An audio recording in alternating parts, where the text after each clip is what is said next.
Ito ang balitang dapat malaman ng taong bayan na tila pilit tinatago at pilit ayaw umanong ipalabas ng mga bayarang media sa publiko. Isiniwalat ni dating DPWH Secretary Manuel Bonoan na si dating Senate President Mig Zubiri umano ang may diskresyon sa halaga ng leadership fund na inilaan sa bawat senador para sa kanilang priority projects. Ayon kay Bonoan, 500 million umano ang minimum na nakalaan sa bawat senador habang 1 bilyong piso naman para sa mga chairperson ng major Senate committees. Ipiniliwanag naman ni Bonoan na ang leadership fund ay isang ad hoc allocation na ginagamit upang maisama sa national budget and priority projects ng mga senador. Samantala, itinanggi naman ni Senate Majority Leader Mig Zubiri na humingi o humawak siya ng anumang listahan ng project request ng mga senador noong siya pa ang Senate President. Giit ni Zubiri sa Senate Committee on Finance umano at hindi sa kaniyang opisina dumaan ang proposed budget amendments. Ayon sa kaniya, walang masama sa institutional amendments basta maayos ang implementasyon at hindi ghost o substandard ang mga proyekto. At para sa buong detalye pa ng balita, narito't panoorin natin ang full video.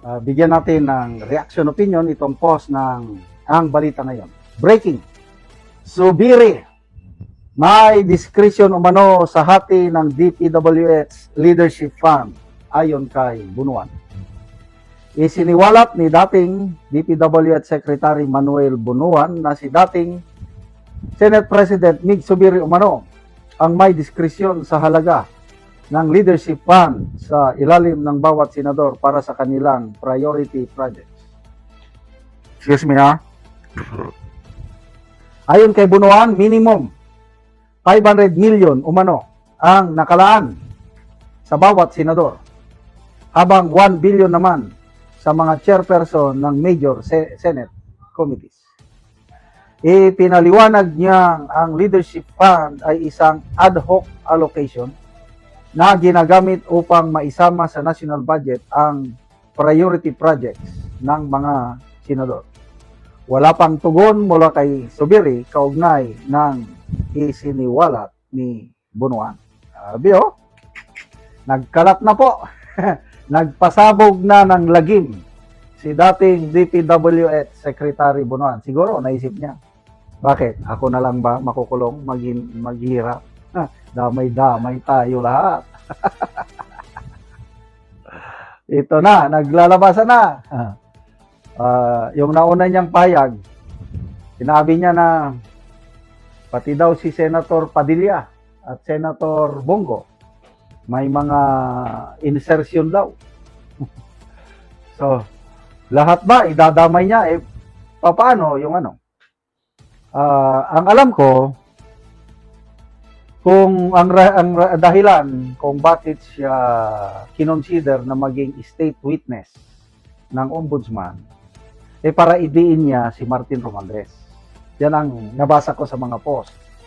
Kaya lang, may post din akong nabasa, I don't know how true, na hindi daw satisfied ang ombudsman sa mga binubulgar ni Bonoan. Parang bitin ba?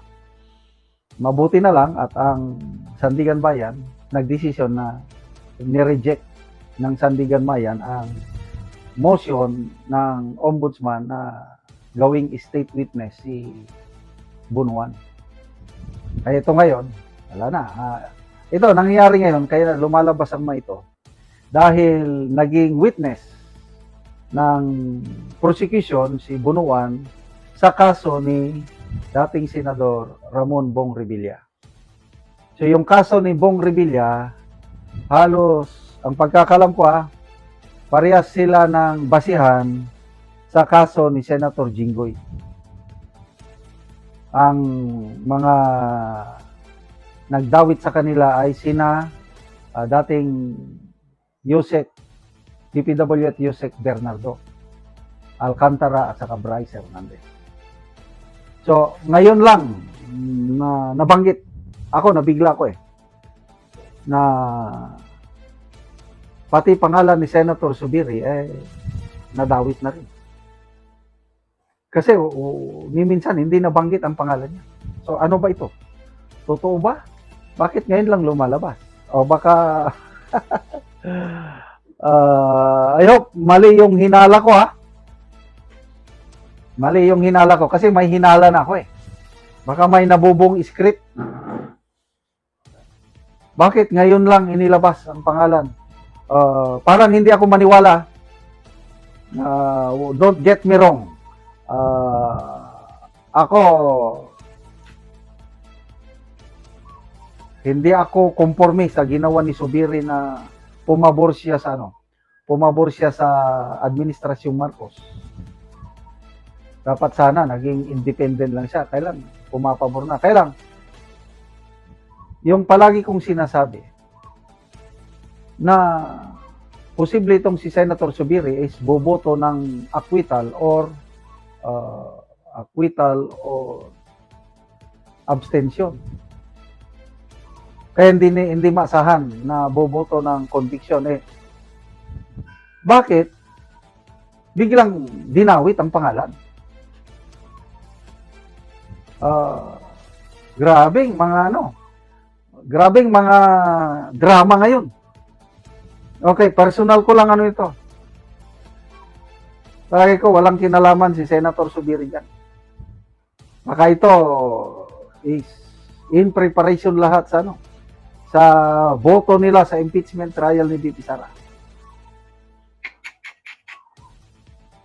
Yung si Senator Padilla at Senator Bongo. Si Senator Bongo sa ICC ang banat sa kanila. Tapos, yung pamilya niya na parang kontraktor. Kailang matagal namang kontratista ang kanyang pamilya. Kailang pagdating sa mga insertions sa flood control, wala mang reklamo laban sa tatlong senador na ito. Padilla, Bongo, and Zubiri. I smell something fishy. I don't know kung may nakikita kayo. Kasi, itong tatlong senador na ito, hindi nila maasahan na boboto ng conviction. Baka ito na yung, pressure na may nabasa akong post ni Attorney Regal Oliva na parang gusto na nilang lubos-lubusin ang uubusin nila ang mga senador na nakikita nila hindi susunod sa kanilang kagustuhan na makonvict si VP Sara. Sana mali ako. So good luck po, Senator Zubiri, Senator Bongo, and Senator Padilla. I believe kayang-kaya niyong depensahan ang inyong mga sarili sa mga akusasyon ito. The majority leader is recognized. Thank you very much, Mr. President. Mr. President, I was told today that during the testimony of Secretary Bonoan that my name was dragged as the Senate President at the time when it came to allocables given to public politicians and legislators. For the record, Mr. President, and you know this, and many of our colleagues know this, all the senators know this, I never handled project lists. All requests were coursed through the Senate Finance Committee. For the record, as Senate President, I never requested, held, or handled any list of project requests from senators. Because the media is asking me this, and I want to put this on record. I refuse to handle any such list. Wala po dumaan na proposed budget amendments sa ating tanggapan. Alam ng mga senador yan. Because whenever the senators would approach me and say, meron kaming mga request, I always tell them, pass it to the finance chair in the finance committee. Always. Lahat ng request ay coursed to the Senate Committee on Finance na siyang tagapangasiwa ng budget process sa Senado. As a matter of fact, we did the same in the last budget, in this 2026 budget, Mr. President.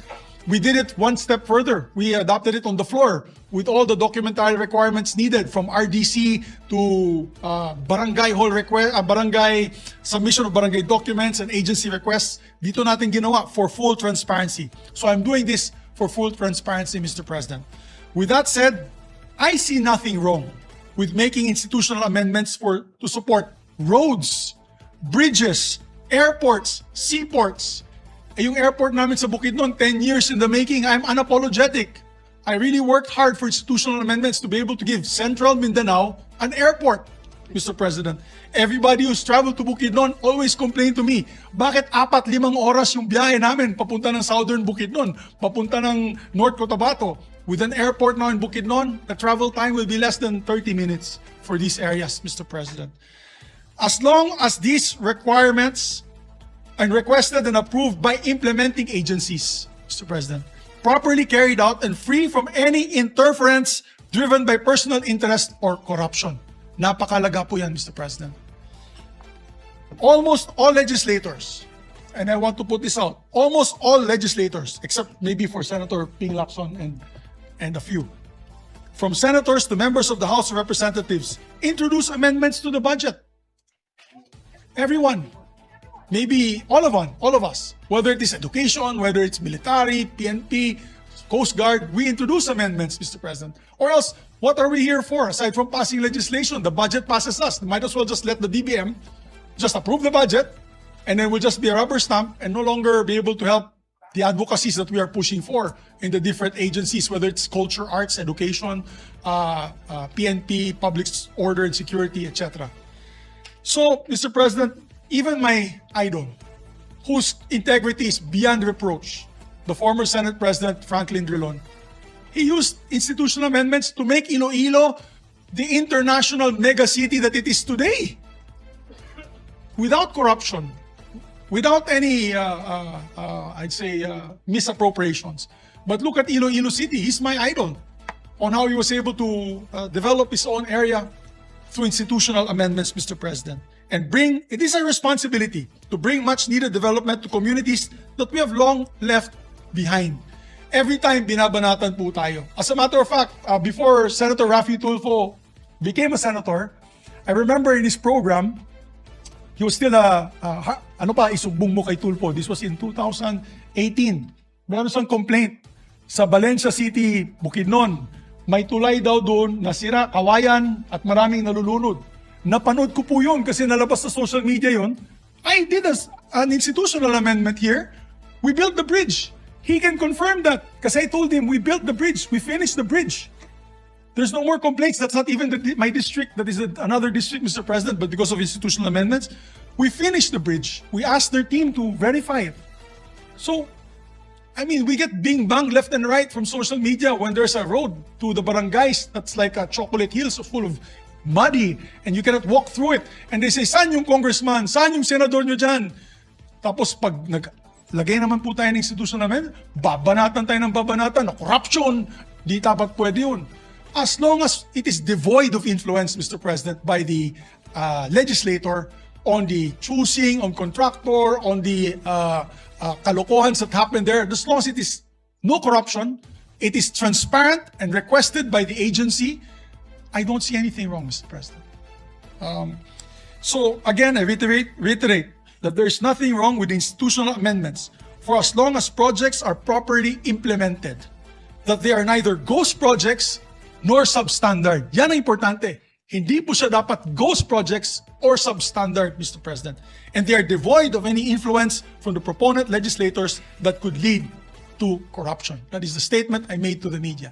I also reviewed the documents. I actually showed it to Senator Tito Soto on the testimony earlier of Secretary Manny Bonoan. It was a very simple testimony. He just talked about the process.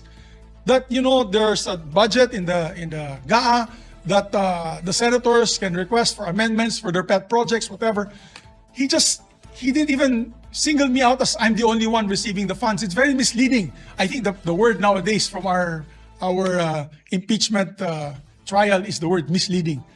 So it is very misleading what some media outlets are doing by saying that I had control of 25 billion worth of budget. Mr. President, that is a lie. That is not true. As a matter of fact, all the members of the Congress, 19th Congress, know that whenever they approach me for projects, I say, wala akong pakialam dyan. Punta kayo sa Senate Finance and you apply there your amendments to the projects. Ever since my time in the Senate and in Congress, I've had no issues on public funds because I do not want to have anything to do with that, Mr. President, especially with the issues on corruption and public funds. I just want to put that on record very early on, Mr. President, so that at least for the benefit of the public, they know that, number one, we have nothing to do about that. I have no ghost projects. We have no substandard projects, at least in Bukidnon. And Mr. President, it is fully transparent. I'm fully transparent on these projects. As a matter of fact, it's so transparent that last year, Mr. President, for the budget hearing, I brought in maybe a table full of documents and more documents in the back. Kompleto po. RDC requirement, RDC approval, municipal approval, barangay approval, agency approval with the program of works. Para sure na walang ghost, sure na walang substandard na project at sure na gagawin may accountability dun sa lugar na yan.